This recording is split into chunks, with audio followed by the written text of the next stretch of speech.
लाख की राशि से पुरस्कृत professor emeritus UGC professor Lekhram Sharma ji, पूर्व अध्यक्ष संस्कृत विभाग, गुरु नानक देव विश्वविद्यालय अमृतसर का हार्दिक अभिनंदन करती हूँ। कन्या महाविद्यालय परिवार की ओर से, प्रिंसिपल मैम और सभी अपने सहपाठियों की ओर से, अपने सभी प्राध्यापकों की ओर से उनका यहाँ साथ जुड़ने पर अभिनंदन करती हूँ।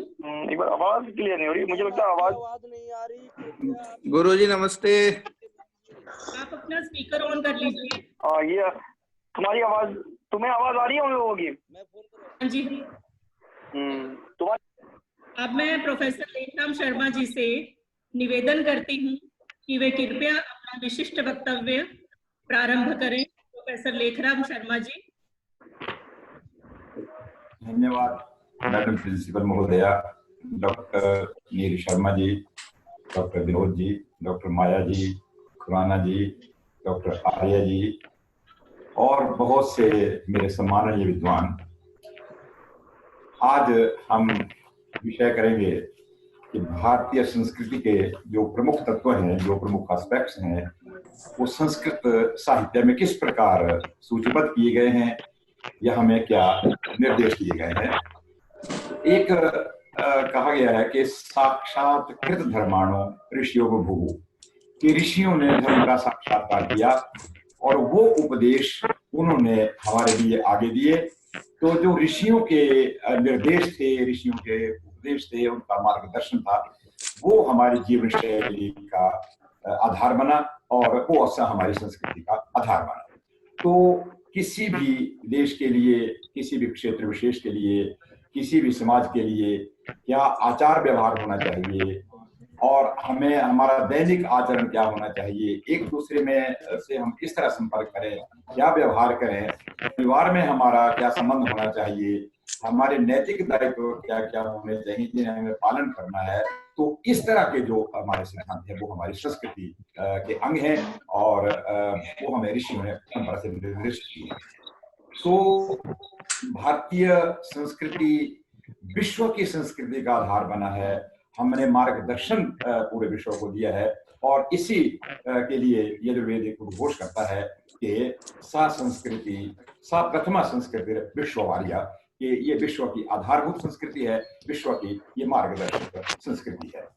तो इस संस्कृति के विषय में यूरोपियन जो हमारे विद्वान हैं, यूरोपियन जो स्कॉलर्स हैं, तो उन्होंने भी इस प्रकार अपनी अनुभूति व्यक्त की हैं। वेटरनरी से कहते हैं कि if we wish to learn the beginning of our own culture, if we wish to understand the Indo European culture, we must go to India where the oldest literature of the Indo-European people is preserved। और ऐसे ही भावना मोहम्मद इकबाल जी ने भी कि यूनान मिस्र रोमा सब मिट गए जहां से, कुछ बात है कि हस्ती हमारी। इसी आधार पर, इस संस्कृति की प्रमुखता के आधार पर एक प्राचीन सूक्ति में बोल रहा हूँ, भारतस्य प्रतिष्ठिते संस्कृतम संस्कृतिस्तथा, India is glorious because of its culture, because of Sanskrit language। इस प्रकार अब हम एक और देखते हैं इस चीज को कि जहां जहां हम अपने संस्कृति से दूर गए, जहां जहां हमने इस परंपरा का त्याग किया, जहां हमने ऋषियों के बातों को उल्लंघन किया, वहां क्या शुरू हो गया है कि माता पिता वृद्धाश्रमों में पहुंच गए हैं, भाइयों भाइयों का एक निरंतर कलह है और कहीं कन्याओं का अपहरण हो रहा है, कहीं स्त्रियों का प्रताड़न हो रहा है और कहीं बम विस्फोटों से या निर्विवेक गोली प्रहार से कई लोगों को मार रहे हैं। और सबसे बड़ी बात यह है कि हमारी जीवन शैली में कहीं कहीं, सब जगह तो नहीं, कि अर्थ अशौच आ गया है, कि धन के मामले में हम इतनी पवित्र हमारी विचारधारा हो गई है जिसका रिजल्ट लॉन्ड्रिंग, स्कैम्स और इस तरह की बातें ऐसे हम सोचते हैं। तो अर्थ शौच के बारे में मनुस्मृति ने एक इतना सुंदर निर्देश दिया है, कहते हैं कि सर्वेषां शौचानां अर्थ शौचम परम स्मृतम, जितनी भी पवित्रताएं हैं सबसे ज्यादा पवित्रता है कि आप धर्म के संबंधी मामले में पवित्र रहें, पवित्र आचरण करें। और कहता है योग अर्थे शुचि, स्मृति का कहना है कि योग अर्थे शुचि, जो धर्म के संबंध में पवित्र है शुचि, उसको आप पवित्र मानो। और कहता है ना मृदवारी शुचि शुचि, और जो हम पानी से अपने आप को पवित्र कर लेते हैं नहा धो के, या हम मिट्टी से अपने हाथ साफ करके पवित्र मान लेते हैं, तो स्मृति का कहना कार है कि इसको हम शुचि नहीं बोल सकते। तो भाव ये है कि ये सारे पक्ष हमारी संस्कृति के हैं, जहां हम इसको छोड़ेंगे उसके तरफ नुकसान है। अब सबसे पहले मैं चर्चा करूंगा तो हमारे पारिवारिक संबंधों के विषय में हमारे शास्त्रों का कथन क्या है और हमारी संस्कृति का आधार क्या है। अगर हम है कि अनुव्रत पितु पुत्रो मात्रा भवतु सम्मना मां भ्राता भ्रात्रं वृक्षं मां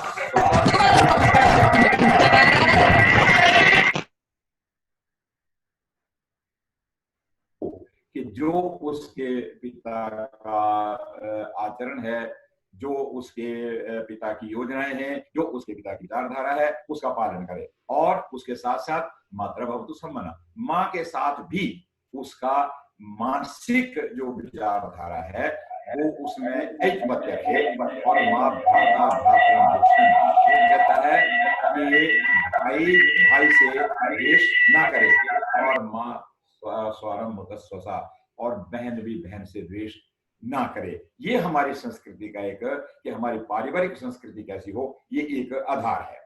अब इसके बाद वधू का ससुर पक्ष में, उसके ससुर गृह में क्या स्थान होना चाहिए, इसके बारे में ऋग्वेद का स्पष्ट निर्देश है कि सम्राज्ञी ससुरे भव, कि एक बहू अपने घर में जाकर के उस घर की महारानी हो, और साम्राज्ञी ससुराम भव, और सास भी उसको ऐसा स्वीकार करे कि ये हमारे घर की महारानी है। ननंद्री साम्राज्ञी भव साम्राज्ञी अधिदेवऋषु, चाहे नंद है चाहे देवर है, तो उस घर में उसको इतना मान मिले। अब हमारा जो ये पारिवारिक संबंधों की बात हमारी संस्कृति की है, तो उसमें देखिए रामायण में जब लक्ष्मण मूर्छा होती है तो राम को एक ही चिंता सता रही है, वो कह रहे हैं कि देशे देशे करत्राणि देशे देशे जवाधवा तम तु देशम न पश्यामि यत्र भ्राता सहोदरः, कि आप जिस देश में रहेंगे, जहां भी जाएंगे, उस देश में आपका विवाह संबंध भी हो जाएगा, और वहां आपके बांधवा मित्र सज्जन फ्रेंड्स सर्कल दोस्त ये सारे वहां मिल जाएंगे। लेकिन राम कहते हैं कि तम तु देशम न पश्यामि, मैं उस देश को नहीं देख पा रहा हूं कि जहां मुझे सगा भाई देखने को मिले। तुलसीदास जी ने भी इस बात को कहा कि मिल ही न जगत सहोदर भ्राता। फिर इसके बाद हमारी संस्कृति का दूसरा पक्ष है माता और पिता की सेवा और माता और पिता का सम्मान। अब उपनिषद से चले तो वो कहते हैं मातृदेवो भव, पितृदेवो भव, या अतिथि देवो भव, आदि बातों में वो कहा गया कि आपका सबसे बड़ा देवता माँ है, आपका सबसे बड़ा देवता पिता है। तो इस परंपरा में रामायण को हम लें तो राम का एक ही कथन है, वो कहते हैं नहीं अतो धर्मचरण किंचिदस्ति महतरम यथा पितृशुश्रूषा तस्यावावचन क्रिया, कि इससे बढ़ करके और कोई धर्म नहीं है कि जो अगर आप अपने पिता की सेवा करते हैं और उसके वचन का पालन भी करते हैं। यहाँ रामायण ने दो बातें क्लियर की हैं, अकेली सेवा से भी बात नहीं है कि आप डिसओबे करें, आज्ञा ना माने, ये ऐसा भी है। और तो कहता है कि सेवा भी और वचन क्रिया, कि अगर वचन क्रिया ही करते हैं, आप उसका कहना ही मानते हैं, सेवा नहीं करते हैं, तो देखिए रामायण का पक्ष, रामायण का विश्लेषण कीजिए, तो कहता है यथा पितृशुश्रूषा तस्या वचन क्रिया। और फिर राम का एक और कथन है, वो कहता पितुर ही समुत्क्रांतम पुत्रो यह साधु मन्यते तदपत्यम मतम लोके विपरीतम मतोन्यथा, कि जो पुत्र पिता के आज्ञानुसार काम करता है, उसके कहे कहे में है, तो कहता वही पुत्र श्रेष्ठ है और उसको ही तुम संतान मान सकते हैं, और इससे अगर अलग चल रहा है तो वो विपरीत है, तो उसको संतान कहलाने का कोई अधिकार नहीं होता है। अब मनुस्मृति इस बात को और आगे बढ़ाती है, वो कहती है कि यम माता पितरौ क्लेशम सहते संभवेरिणाम न तस्या निष्कृति शक्या कर्तुम वर्ष शतैरपि, कि माता पिता पुत्र के पालन पोषण में, संतान के पालन पोषण में जिस कष्ट का को सहन करते हैं, उसका निष्कृति, उसका बदला वर्षों, सैकड़ों वर्षों में भी नहीं चुकाया जा सकता। इसके बाद माता जो है वो माता का गौरव और भी ज्यादा बताया है। तो महाभारत कहता है कि माता गुरु तरा भूमि, कि पृथ्वी से बड़ी कौन चीज है, वो माता। अच्छा, इसके बाद एक जगह और हमारे शास्त्रों ने इसको स्पष्ट किया है कि उपाध्याय 10 आचार्य। उपाध्याय वो है जिनसे हम विद्या ग्रहण करके जाकर के पढ़ते हैं, तो आचार्य का स्तर उससे ऊपर है। वो कहता है कि उपाध्याय 10 आचार्य, 10 उपाध्यायों के बराबर एक आचार्य है। आचार्य नाम शतम विरह, और 100 आचार्यों के बराबर एक पिता का दर्जा है। सहस्रम तो पितृन माता, और 1000 पिता के बराबर माता का दर्जा है, वो अपने गौरव से उसे। इसके बाद अब दाम्पत्य जीवन हमारा कैसा हो। आज तो ये एक और ज्वलंत प्रश्न बन गया है, एक बर्निंग क्वेश्चन है कि हमारा दाम्पत्य जीवन, पति पत्नी का संबंध कैसा होना चाहिए। तो भारतीय संस्कृति में दाम्पत्य संबंध जो है उसको आजीवन निर्वहन की कामना की गई है, आजीवन निर्वहन का उसका आदेश दिया है कि हमारा संबंध इतना दृढ़ हो। अब 2 नाम देखिए आप, कि एक इसका पाणी ग्रहण संस्कार है। तो पाणी ग्रहण संस्कार का अर्थ होता है हाथ पकड़ना, कि जिसका हम हाथ पकड़ रहे हैं उसको छोड़े नहीं। एक तो पाणी ग्रहण के अर्थ है, और एक हमारे जो विवाह पद्धति है, हमारे जो शास्त्रीय पक्ष है, उसमें एक आता है पाणी पीड़न। तो उस प्रक्रिया में पाणी पीड़न का अर्थ होता है कि कन्या का हाथ वर के हाथ में दे दिया जाता है, और उसको कहता है कि आप इसको थोड़ा सा दबाओ। तो उसका दबाने का अर्थ होता है कि उसको पक्का पकड़ो, मजबूत पकड़ो, बीच में ना इसको छोड़ जाओ। तो पाणी ग्रहण और पाणी ग्रहण का जो अर्थ है उसका एक ही मात्र अभिप्राय है कि हमारा वैवाहिक जीवन जो है वो स्थायी रहे, उसमें संबंध विच्छेद, उसमें डाइवोर्स, उसमें तलाक इत्यादि का कोई स्थान नहीं है। उसके बाद देखिए कितनी सुंदर कामना की गई है अथर्ववेद में, कि उनको जब विवाह के समय एक आशीर्वाद दिया जाता है, यह वस्तम, कि तुम ऐसे ही रहो, हंसते खुशते सजे समरे, माँ भी अष्टम, कभी आप मत बिछड़े, और विश्व आयु दर्शन, और आप पूर्ण आयु का भोग करें। और उसके बाद कृणंतौ पुत्रै नृत्य भी, और आप नाते और पोतों के साथ खेलते हुए अपनी जिंदगी बिताएं, और मोदमानव स्वस्थ कहो, और अपने घर में आप प्रसन्न रहें। उसमें क्लैश नहीं है, उसमें टेंशन नहीं है, उसमें डिप्रेशन नहीं है हमारे संबंधों में। वो कहता है कि मोद मानो, आप हंसते खेलते अपनी जीवन व्यतीत करो। एक हमारी संस्कृति का एक ये आधार है। इसके बाद नारी सम्मान के बारे में कि एक स्त्री का कितना सम्मान होना चाहिए, तो अथर्ववेद कहता है नारीम सूर्य इव तेजस्विनी कथयति। वो नारी को वो उसकी तरह कहता है, तो उसका कहना है सूर्यव नारी विश्व रूपा महित्वा, कि स्त्री जो है अपनी महिमा से सूर्य की तरह विश्व रूपा है। उसका एक रूप नहीं है, उसके अनेक रूप है। वो पालने वाली भी है, और वो उसके साथ वो माँ भी है, वो पत्नी भी है, वो बेटी भी है, वो मार्गदर्शिका भी है। और जितना हम जैसे सूर्य उदय हुआ, सारी की सारी प्रेरणाएं हम सूर्य से लेते हैं।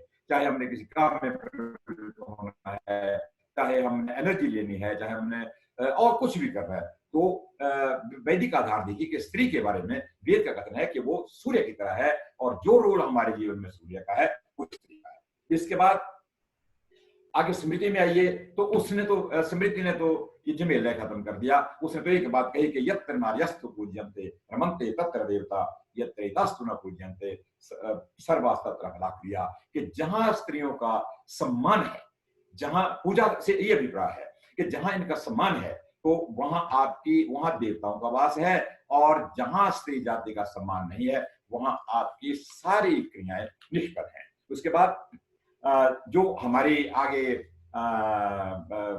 कन्याएं हैं, जो हमारी बेटियां हैं, उनके बारे में स्मृति का है कि शोचंती जामयो यंत्र, शोचंती जामयो यंत्र विनश्यत्याशोतत्व। जिस परिवार में कन्याएं, वो चाहे विवाहित हैं चाहे अविवाहित हैं, जहां वो दुखी हैं, जहां के लिए वो अभिशाप दे कहता है, वो कुल जो है वो नष्ट हो जाता है।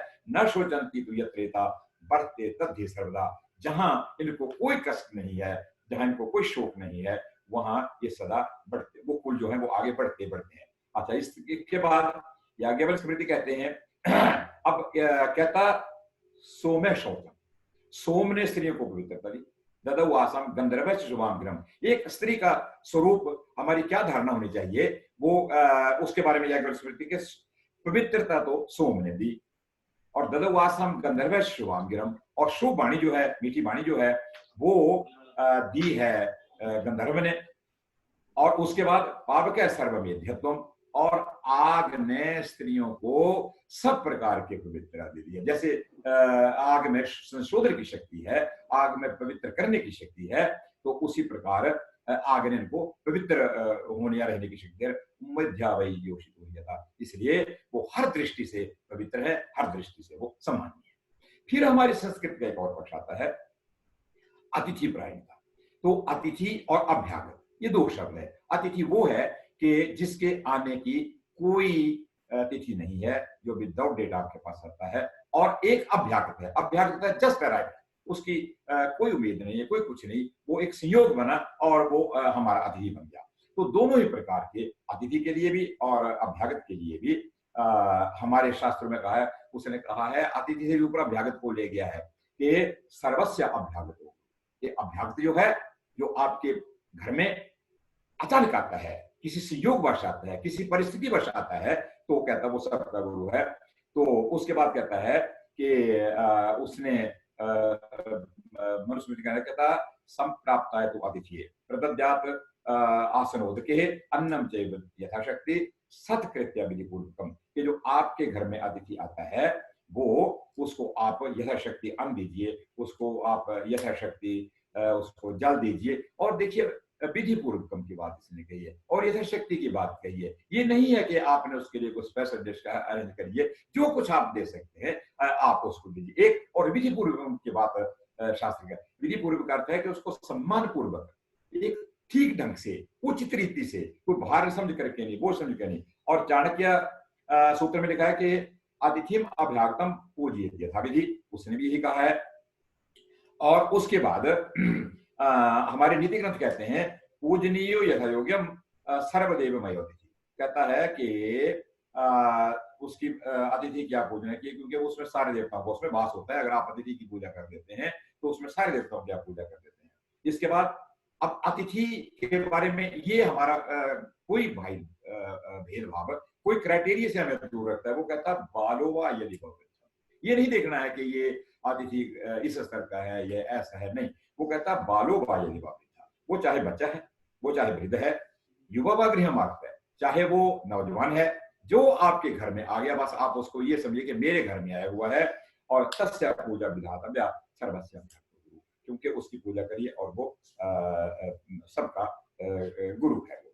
अच्छा, इसके बाद हमारे अतिथि प्राण का उत्तर रामचरित में अगर हम जाए, भभूति ने एक हमारे लिए एक मार्ग बताया है कि अतिथि का हमने संस्कार कैसे करना है।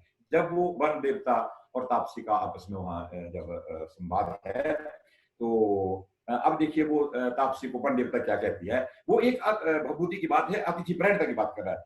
कहता तरु छाया, जंगल में कहती है उसको तापसी को वन देवता के तरु छाया, जो भी वृक्ष की छाया के नीचे आप बैठ सकते हैं। तोयम, यहाँ का पानी, यद्यपि तपसाम योग्य वचनम, जो आपकी तपस्या के अनुसार जो आप खा सकते हैं, जो आपका खाने में रुचि है, ये नहीं है प्रतिबंध के, जो आपकी तपस्या के अनुसार। फिर फलम बा मूलम, आप चाहे फल चाहे मूल, और तदापि पराधीन है, वो कहता आपके लिए वो पराधीन नहीं है, आप उसमें स्वतंत्र हैं। आश्रम के वृक्ष जहां मर्जी बैठो, आश्रम का पानी, आश्रम के फल, आश्रम के मूल।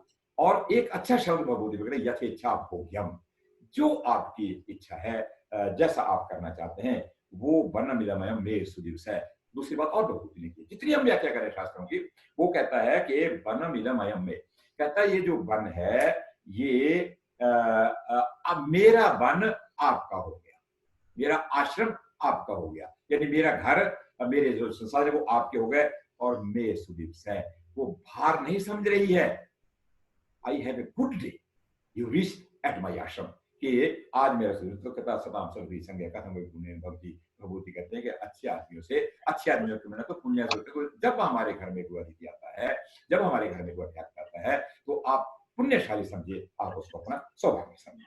और इसके बाद अब भारतीय संस्कृति के हम छोटे छोटे और पक्ष लेते हैं हमारे शास्त्रों के। एक हमारी अहिंसा की, अहिंसा परमो धर्म है, हम बिल्कुल अहिंसावादी हैं। हमारी संस्कृति में हिंसा के लिए, और हमेशा मन से, वाणी से, शरीर से किसी, हमारे मतलब वाणी से किसी को दुख ना हो, वो भी एक अहिंसा है। हमारे मन से, हमारी किसी चेष्टा से किसी को ना हो। उसके बाद एक और हमारी संस्कृति का बड़ा पक्ष है, वो कहता है कि अष्टादश पुराणेषु व्यासस्य वचनद्वयम्, कि 18 पुराणों में व्यास ने 2 ही बातें कही हैं कि परोपकार पुण्याय पापाय परपीडनम, कि अगर आप परोपकार करते हैं तो आप पुण्य कर रहे हैं, अगर आप दूसरे को कष्ट पहुंचा रहे हैं तो आप जो है वो पाप कर रहे हैं।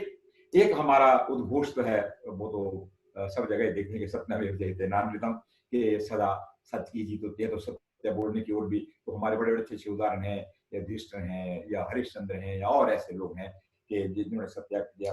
अच्छा, इसके बाद एक हम, जैसे पहले मैं अर्थशोध की बात कर रहा हूँ, हम दूसरे के धन को हड़पने की जब कभी इच्छा है, दूसरे की संपत्ति को हड़पने की इच्छा है, तो हमारी संस्कृति तो इससे कोसों दूर है। वो कहता है तेम त्यक्तेन भुंजीला मागृत है कस्य धनम, कि आप त्याग भाव से इसका भोग कीजिए और किसी के धन को ग्रहण करने की इच्छा नहीं हो, कि हम ये खुशी नहीं मनाए कि मैंने तो इसका इतना कर दिया। अच्छा, इसके बाद दान तुल्या निधि नास्ति अन्य, दान के समान और बड़ा खजाना नहीं है। जो हमारा बैंक कल्चर, बैंक भरने का कल्चर है कि हमारा इतना अमाउंट हो गया, हमारा इतना खजाना हो गया, हमारी संस्कृति का वैसे कि दान है आपका सबसे बड़ा खजाना। और वैसे भी धन की 3 गतियां बताई हुई है हमारे शास्त्रों में, कि पहली दान है, और दूसरा भोग है, और तीसरा नाश है। तो हमने सोचना है कि हम धन की किस स्थिति को देखें, या तो हम दान करें, दान से जो बच गया उसका हम भोग करें, और जो भोग से बच गया उसका नाश तो सुनिश्चित है। वैसे भी हमारी संस्कृति को आप देखिए, धर्मार्थ काम मोक्ष वाली संस्कृति है।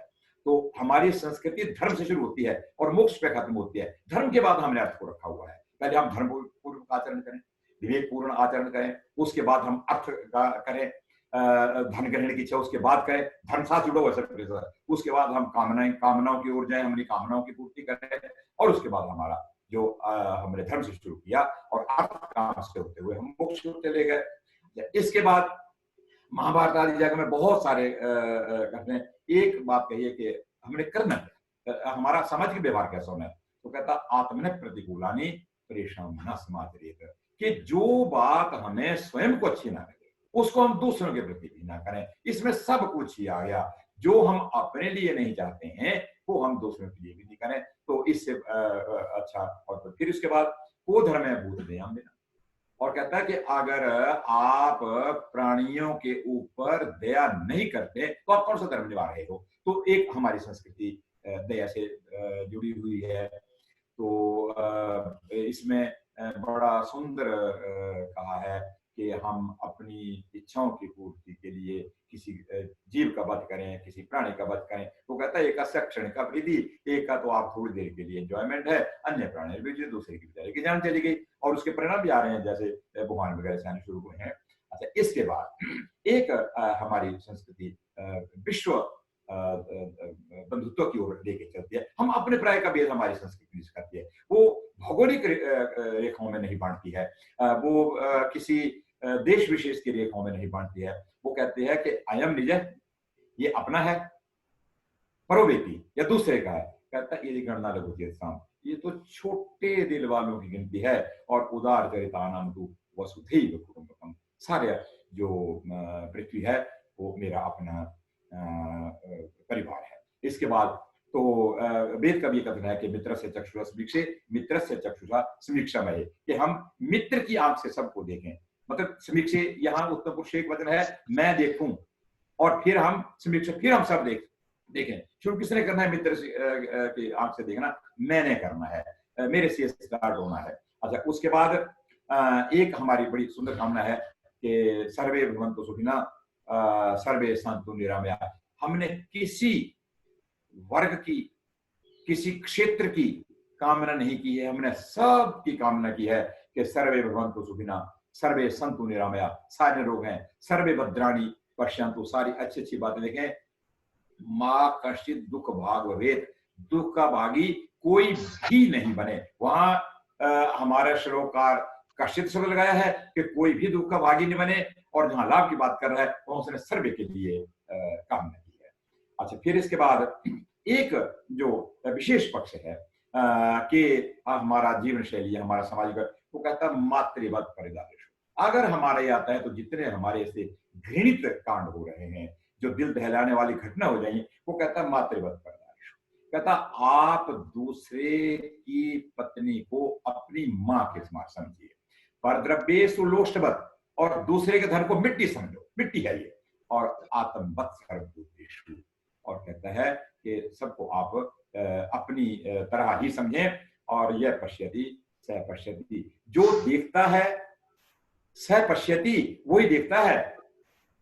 बाकी जो ऐसा नहीं करता है, जो दूसरे की पत्नी को मां के समान नहीं समझता है, दूसरे के धन को मिट्टी के समान नहीं समझता है, और अपनी तरह सारे प्राणियों को नहीं समझता है, कहता वो नहीं देखता है। ये जो पशु है ना, पशु शब्द की भी तो है, पश्यति पशु, तो कि जो देखता है वो पशु है, तो देख तो हम भी हैं, लेकिन हम उससे डिस्टिंग्विश कौन करता है? ज्ञानम ही तेषाम् अधिको विशेषः, कि हमारा ज्ञान है, हम बोध करते हैं देख करके, पशु का ज्ञान नहीं है, इसलिए वो रह गया। तो इसलिए ये श्लोकार कहता है कि यह पश्यति स पश्यति, जो देखता है वही देखता है, और जो बाकी ऐसे नहीं देखता वो उसका है।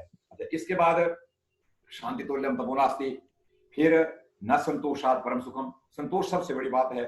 अच्छा, फिर उसके बाद आप देखिए कि एक उसमें बृहस्पति स्मृति में एक बहुत अच्छी बात कही है, वो sir only 4 minutes left, 4 minutes left sir. 4 minutes, हाँ जी 4 मिनट रह गए। अगर आप कहेंगे तो मैं एक और शेड्यूल कर दूंगा।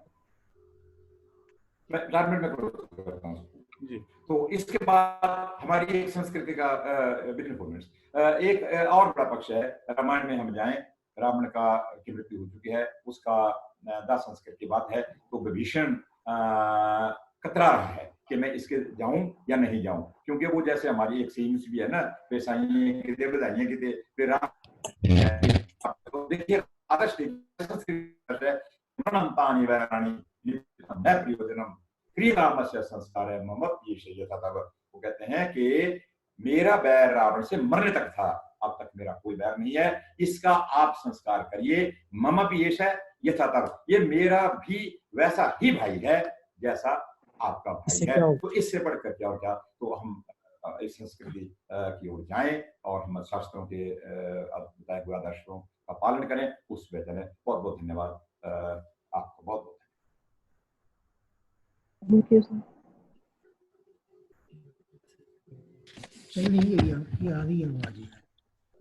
हाँ गुरुजी नमस्ते जी। नमस्कार नमस्कार, तो देख रहा हूँ मैं बड़ी देर से। हाँ गुरुजी, आज जो ये कोरोना वायरस को भगाने के लिए, इधर उधर फैलाने के लिए लोग है ना लालायित हैं, कोई दूसरे देश से आ रहा है, कोई ये, इनके लिए भी कोई संदेश है क्या वेदों में या हमारी संस्कृति में? इनके साथ में हम किस प्रकार का व्यवहार करें? हाँ, एक तो हमें खाद्य अखाद्य की ओर जाना है, और दूसरा वायुयुद्ध करने के तरीके एक हवन है और एक हमारे तो गीता कहती है कि अश्वत्थ है वृक्षाणाम, कि मैं इसमें वृक्षों में मैं पीपल हूँ। और हवन की पद्धति से जो हम शुद्ध कर पाएंगे वायु को, तो जितनी हमारी वायु शुद्ध, अब आप देख लीजिए कि जो जहाँ वायु शुद्ध है वहां कम केस हो रहे हैं अपेक्षाकृत। तो मैं तो समझता हूँ कि ये दो विधि हैं कि आप शुद्ध वायु पीपल आदि वृक्षों को बढ़ावा दें, अच्छे अच्छे वृक्षों को, और उसके बाद हवन की एक प्रक्रिया जो वायु को शुद्ध करने में सक्षम है। बहुत बहुत अच्छा। नमस्ते गुरु। हाँ गुरु जी प्रणाम करता हूँ। मैं राम भानु शुक्ला बोल रहा हूँ। हाँ बिल्कुल, आपका नाम भी पढ़ रहा था बड़ी देर से। हाँ जी, आप कहते हैं ठीक है? हाँ बिल्कुल ठीक हो, बिल्कुल ठीक, आपको देख के और ठीक हो गया हूँ। मुझे आपसे एक जिज्ञासा थी। हाँ नहीं बोला जी। गांधारी का वाक्य जो न्यायालयों में आता है कि सत्य की ही विजय होती है। हाँ जी। दुर्योधन को भी उन्होंने विजय का आशीर्वाद नहीं दिया था। हाँ जी। तो क्या कारण है कि बिना जाने ही गांधारी ने श्री कृष्ण को श्राप दे दिया? क्या गांधारी को ये कहना चाहिए था? नहीं, उसको भी सत्य का पक्ष लेना चाहिए था। हाँ बिल्कुल, सत्य का पक्ष। Excuse me sir, Yes. only 1 minute left. Only 1 minute. Only 1 minute. Thank you very much sir, thank you. बहुत अच्छी इंफॉर्मेशन दी आपने, बहुत शुक्रिया, थैंक यू। गुरुजी नमस्कार, डॉक्टर खुराना हूँ, डीएवी कॉलेज जलंधर से। आपका प्रवचन सुना, बहुत अच्छा लगा। लंदन के साथ मैंने भी सुना जी। अच्छा लगा। नमस्ते, नगर से बोल रहा हूँ, कार्तिक आर्य। आपने बताया और इसी प्रकार हमें मार्ग प्रेषित करते रहे। आपका बहुत बहुत धन्यवाद। जब मौका देगा मैं जरूर मिलता हूं। गुरुजी